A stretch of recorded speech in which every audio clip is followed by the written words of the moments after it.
When you read the entire Bible, one of the things God consistently spoke against is sexual sin.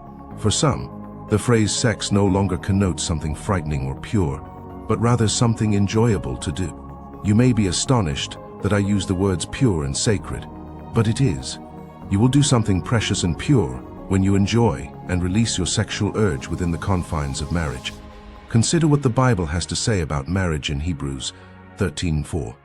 When the Bible repeats a subject in the Old Testament, the words of Jesus, and other works in the New Testament, it is critical to heed God's message on that issue. For example, God addressed the issue of sexual immorality in the Old Covenant, calling it an abomination in His sight. It defiles a man, according to Jesus Christ, and it is portrayed as a sin against the body in the writings of the apostles. The nature of man's mortal enemy, the devil, is to use all means imaginable to cause man's defeat and destruction. According to Scripture, sex is the means by which a man and a woman become one flesh. As a result, the devil will use this by utilizing human agents to entice men and women and drain their God-given potential. Whether you accept it or not, the world in which we live is spiritual. Life has a spiritual aspect to it. Business leaders, politicians, celebrities, educators, and others with clout understand and believe in the spirituality of life and the world in general. Most people use it to their advantage and to meet personal expectations in their circle of influence. So you may believe these are superstitious beliefs, but I guarantee you that the devil can wreck anyone's life with just 5 minutes of sexual pleasure. Every Christian should hear what Paul the Apostle has to say concerning sexual sin. Paul's warnings to us against sexual immorality in Corinthians, verses 15 to 18. Don't you understand that your bodies are a part of Christ? Should a man link his body, which belongs to Christ, to a prostitute? Never. And did you know that when a man marries a prostitute, he becomes one body with her? According to the Scriptures, the two become one, but the individual who is joined to the Lord becomes one spirit with Him. Avoid sexual sin at all costs. This is the only sin that plainly affects the body, because sexual immorality is a transgression against one's own body.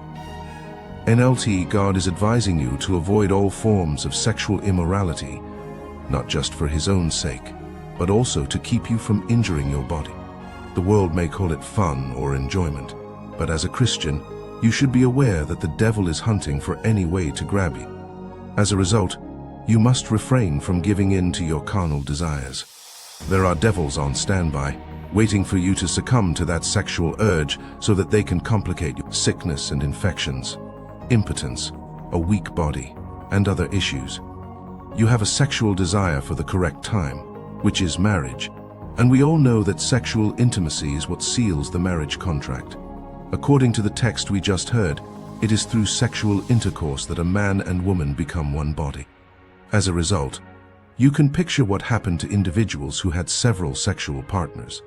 Even if you say you only indulge with one partner, that is still a sin and a falsehood sold to you by the devil. Having any sexual relationship with someone who is not your wife legally before God and man is referred to as stealing, because they are not yours until you have married that person. When you start stealing what is not yours while you are single, what makes you believe that when you are married, you won't still cheat on your husband and steal what is not yours? God is all-knowing. Certainly. Here is the provided text, with punctuation and paragraphs added for readability, and knows what is best for you. Thus, when He warns you as His child about something, it is to protect you, not to harm or deny you anything. Allow me to read to you from Romans chapter 8, verse 32. He who did not spare His own Son, but gave Him up for us all, how will He not also generously give us all things along with Him? That text in IV speaks about God giving us something valuable, and the writer, Apostle Paul, is asking us what else God cannot give us. God will give us anything we want, as long as it is good, because nothing evil comes from. Many people say things like it's how I feel, and I need to express myself or I'll burn.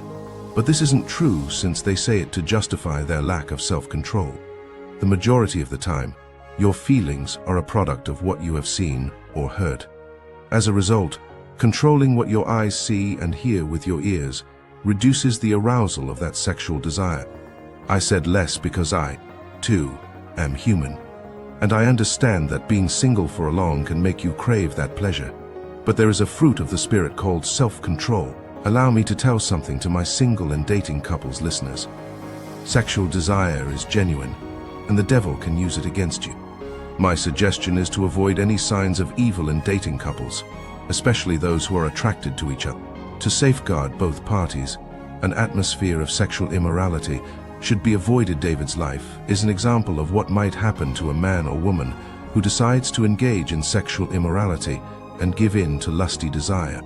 With King David's life, you can see that most times the story does not end with the act of sexual immorality, but it leads to additional sins that can mar an individual's life and witness. The house of David suffered disastrous occurrences as a result of King David indulging his carnal desire by snatching another man's wife. Isn't that agonizing? Because of his son's desire for power, King David was forced to flee his throne at one point. That single act killed 3 of his boys. The devil David is highly crafty and is also known as the accuser of the brethren. His objective is not so much for you to satisfy that need as it is for him to have a reason to add more displeasures to your life. He has long-term ambitions and wants to steal and ruin everything positive that will come from you.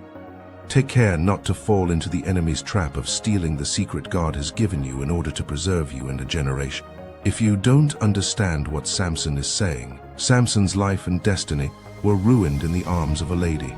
If Samson had controlled himself and avoided sexual immorality, he would have lived longer and Israel would have enjoyed peace and safety from their foes. When you look at the stories of the people who have been wrecked by sex, you can see how their carnal need controls them. They are unable to think clearly. That is why the Bible instructs us to escape rather than simply walk away. David considered the ramifications of being discovered with his subordinate's wife as a monarch. Similarly, Samson never considered the ramifications of revealing a woman the secret God had given him for strength. Teeth. Even when she repeatedly requested Ed. Because a wise man would have halted and studied the issue, knowing that the devil is not just after you, but also after what God may develop you become as a blessing to your W. As a result, the devil will try to use sexual sin to tempt you and transform your destiny from destiny to ruin. So don't be concerned, God's children. God can give you the grace to submit your body and wait for marriage. If you have previously indulged, you can seek compassion, return to the Lord, and choose to remain pure. Thank you for taking the time to watch our whole video. Please give this video a thumbs up if you appreciated it. And if you've made it this far and haven't yet subscribed, please do so. Don't forget to enable notifications if you want to be notified when we upload new videos. Also, please leave a remark below with your suggestions for video themes and your thoughts on the matter.